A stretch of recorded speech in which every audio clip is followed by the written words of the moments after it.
Monsoon अब धीरे धीरे पूरे भारत में फैल रहा है, चारों तरफ हरियाली रहेगी।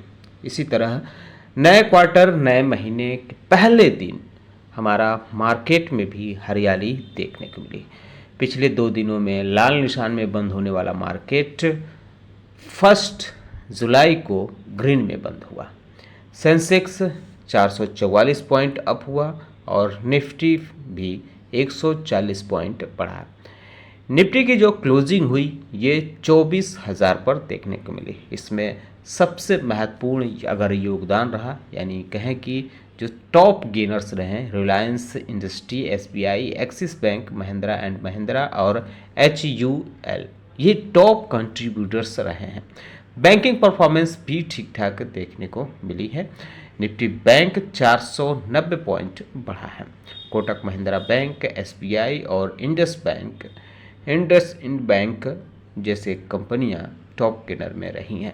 मिड कैप इंडेक्स भी ठीक ठाक मजबूत स्थिति में देखने को मिला, 211 पॉइंट बढ़ा है। अगर इसमें सहयोग की बात करें तो KPIT टेक्नोलॉजी 17% बढ़कर इसमें ठीक ठाक सहयोग दिया है। हालांकि JP मॉर्गन ने इसको डाउनग्रेड किया है। निफ्टी ID कमज़ोर साबित हुई है, डर इसमें है, कुछ जियोपॉलिटिकल टेंशन है। फैब के तरफ से जो संकेत देखने को मिला है कि रेट जो है, इंटरेस्ट रेट बढ़ाया जा सकता है, तो इसका इम्पैक्ट IT सेक्टर पर देखने को मिला।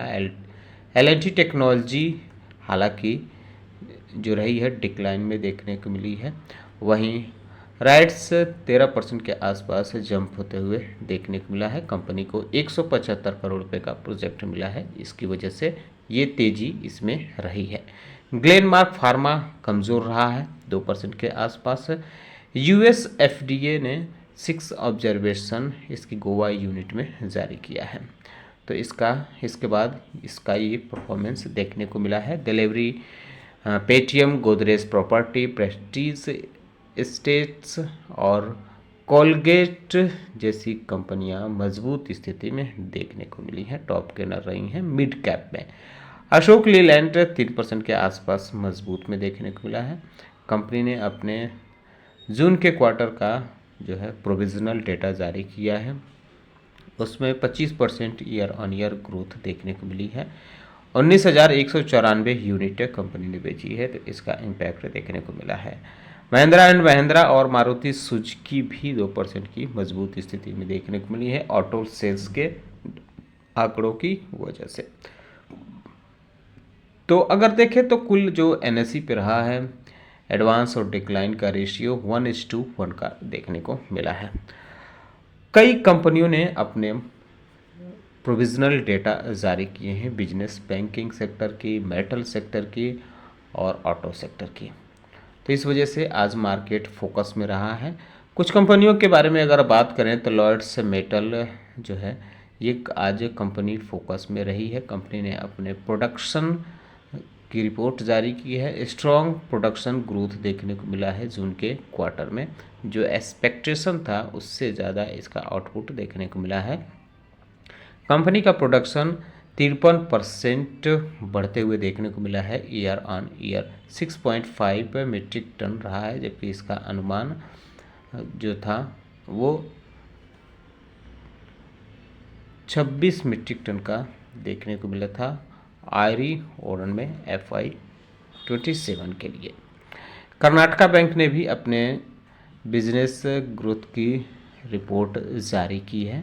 इसका डिपॉजिट 6.9% ईयर ऑन ईयर बढ़ा है। ग्रॉस एडवांस भी 16% से ज़्यादा बढ़ते हुए देखने को मिला है। आयशर मोटर्स ने भी अपने बिजनेस सेल्स के आंकड़े जारी किए हैं। कंपनी का जो टोटल सेल्स रहा है आयशर मोटर्स के रॉयल एनफील्ड का, वो 26% बढ़ते हुए देखने को मिला है ईयर ऑन ईयर, और डोमेस्टिक सेल्स जो थी वो 34% बढ़ी है। 1 लाख यूनिट कंपनी ने बेचे हैं इस बार। वहीं हीरो मोटोकॉर्प का जो सेल्स है वो 2.4% डाउन हुआ है, जबकि एक्सपोर्ट सेल 33% बढ़ा है और मोटरसाइकिल सेल्स 6.6% डाउन होते हुए देखने को मिली है। अतुल ऑटो का टोटल सेल्स जो है वो 35% बढ़ते हुए देखने को मिला है। अशोक लीलैंड्स की बात हम कर ही चुके हैं, इसमें भी ठीक ठाक बढ़ोतरी देखने को मिली है, टोटल सेल्स 25% देखने को मिली है। रोजर पे ने एक पार्टनरशिप किया है एनपीसीआई के तरफ से, यानी भारत बिल पे लिमिटेड की तरफ से इसका एक पार्टनरशिप देखने को मिला है। और ये इनकी जो है बैंकिंग कनेक्ट एक mobile first solution design net banking payment easier, ये है इंडियन कंज्यूमर और कंपनीज के लिए लॉन्च करने वाले हैं। इसकी वजह से इन दोनों में पार्टनरशिप होते हुए देखने को मिली है। इंडिगो में अपडेट देखने को मिल रहा है कि कंपनी ने इंडिगो लाइट नाम से एक new economy class pricing option जो है लॉन्च किया है।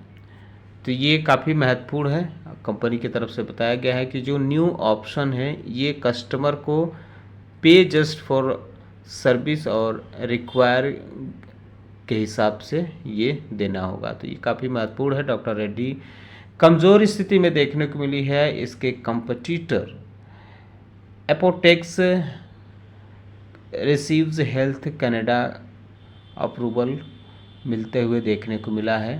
तो इसकी वजह से ये कमज़ोर स्थिति में देखने को मिली। भारत कुकिंग कोल में अपडेट ये है कि जून का जो कोल प्रोडक्शन इसका 12.5% डाउन हुआ है और रॉ कोल जो है ये ईयर ऑन ईयर फ्लैट देखने को मिला है, 2.69 मीट्रिक टन रहा है।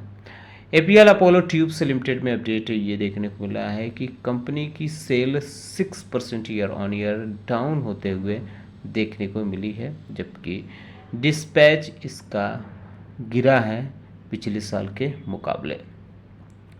कोल इंडिया में अपडेट यह है कि 7.5% year on year coal production इसका डाउन हुआ है, जबकि इसके फर्स्ट क्वार्टर में के मुकाबले ये कमज़ोर स्थिति देखने को मिली है। टाटा मोटर्स ने भी अपने आंकड़े जारी किए हैं।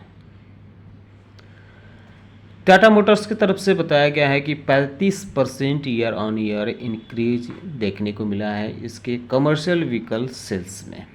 तो ये काफ़ी महत्वपूर्ण स्थिति देखने को मिली है। डोमेस्टिक और इंटरनेशनल दोनों लेवल पर मजबूत मांग रही है। मॉइल में अपडेट ये देखने को मिल रहा है कि मैग्नीज और प्रोडक्शन जुलाई के क्वार्टर में कंपनी का लोअर प्राइस इसने क्रॉस मोस्ट ग्रेड करके 5% किया है। तो इसने रिवाइज किया है अपने मैग्नीज और प्रोडक्शन का, तो इस वजह से यह कंपनी भी फोकस में रही है। आगे चलकर आप इस पर ध्यान रख सकते हैं।